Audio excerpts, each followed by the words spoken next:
Skal du med ind og svømme i dag? Hvad kan jeg skal ned til lejen? Du ved godt, det er farligt. Lad nu være med det. Farligt? Ja, man kan få kræft af det. Ja, det sker jo ikke. Vil du med? Ja, vi ses. Vi ses i morgen.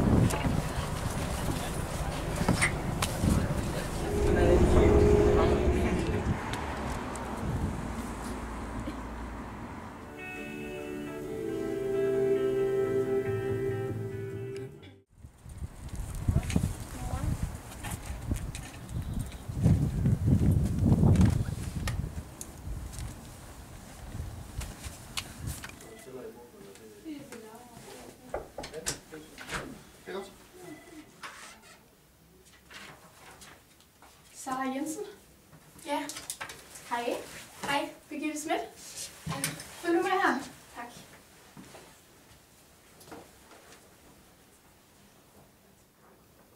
Nå Sara, det var modermærker, vi skulle snakke om. Ja. Har du oplevet noget specielt med dit modermærke, eller hvad gør, at du tænker, du skal herned? Jeg tror, det er blevet lidt større. Det er blevet lidt større.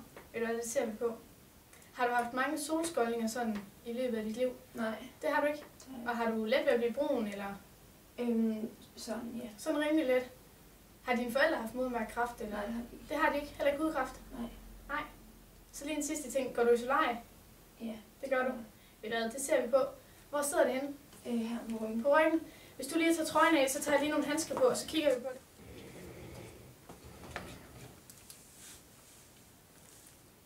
Plejer det at være så stort? Nej, det vokser ret meget. Det vokser ret meget. Nu skal du høre, Sara, det er fordi, at ved et modermærke, man kan se det ved, om det har den rette form. Altså, det er selvfølgelig forskelligt fra modermærke til modermærke, men det skal gerne være så rundt som muligt. Og så er det vigtigt, at det er ensartet i farven. Dit modermærke, det er sådan lidt aflangt, og så har det desværre lidt røde pletter, så jeg tænker, at vi lige tager nogle prøver, bare lige for en sikkerheds skyld. Ja.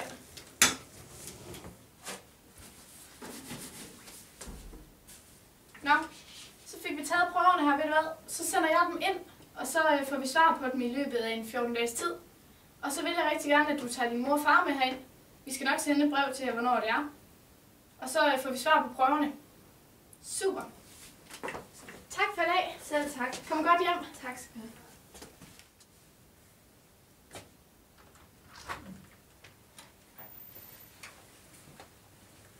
Hej. Hej. Du er Saras mor. Ja, det er mig. Velkommen. Hej, Sara. Hvis I sætter hen på stol. Hvordan har du det så, Sara? Jeg har været lidt svimmel. Du har været lidt svimmel.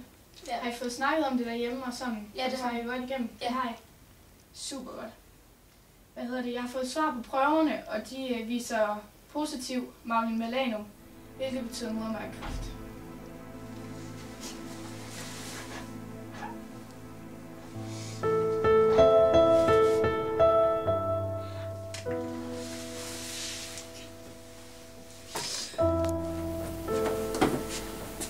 Hvad hedder det? Når man har fået konstateret modermærkekræft, det er en af de kræftformer, som vi har en stor chance for at kunne helbrede igen. Det vil sige, at hvis kræften ikke har spredt sig videre end til modermærket, så kan vi bare fjerne modermærket. Jeg vil lige hurtigt forklare jer, hvordan det sker, fordi det er rigtig svært at sætte sig ind i. Det starter med, at der kommer kræft i en celle, og så deler det sig lynhurtigt til millioner af celler og spreder sig ud. Der er 3 måder, det kan sprede sig på. Den første måde, det er, at det kan sprede sig i vævet, som man ser her på billedet. Så kan det sprede sig i det væv, der ligger hernede omkring.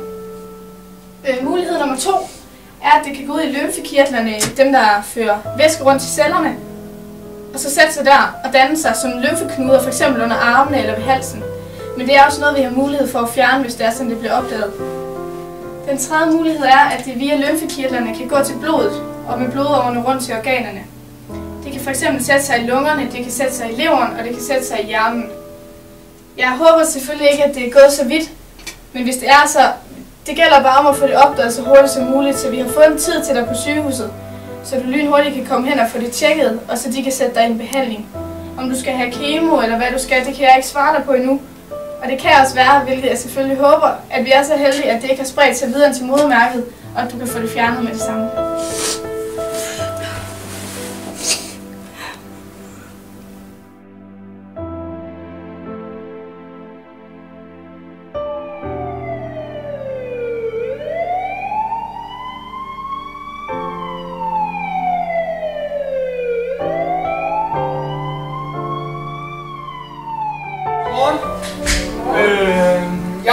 fortælle noget her, fordi at Sara Jensen, som vi godt kender her fra klassen af, hun er jo ikke i skole i dag.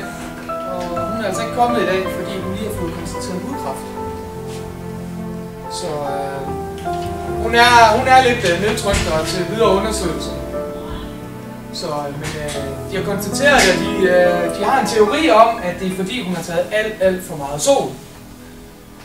Så det er jo nok lige noget, vi skal tage til efterretning, især nu her, hvor I selv skal på ferie til sommer. Det kan være, det er noget, vi lige skal have snakket lidt om, hvordan man beskytter sig mod solen, og hvor farligt det kan være at gå i solsæt.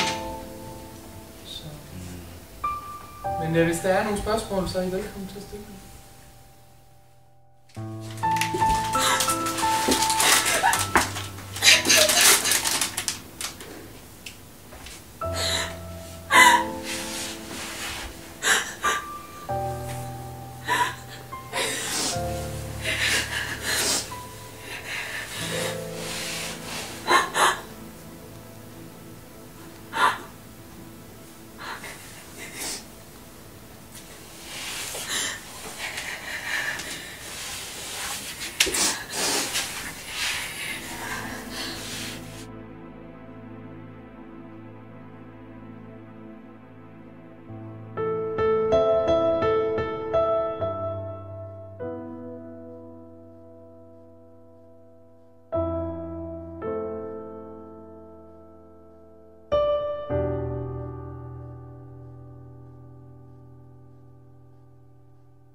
Kære Sara, hvor er retfærdigheden? Hvorfor lige dig? Det skærer i mit hjerte, når jeg tænker på, at det er sidste gang, jeg ser dit smukke ansigt. Din personlighed strålede som på en varm sommerdag, og du er en pige, som vi alle elsker og aldrig vil glemme. Når jeg sidder her med tårer rendende ned ad kinderne, mærker jeg mit had til denne verden. Hvorfor er det sådan? Jeg vælger at tro på, at der er mening med, at du skal forlade os nu. Der må være nogen deroppe, der virkelig savner dig. En ting, der gør mig tryg, er, at jeg ved, at dine dejlige bedsteforældre står klar til at vise dig rundt i Nangiala. Det er vigtigt for mig, at du ved, at jeg elsker dig overalt på jorden. Hvil i fred, min pige. Vi ses, før du ved af det.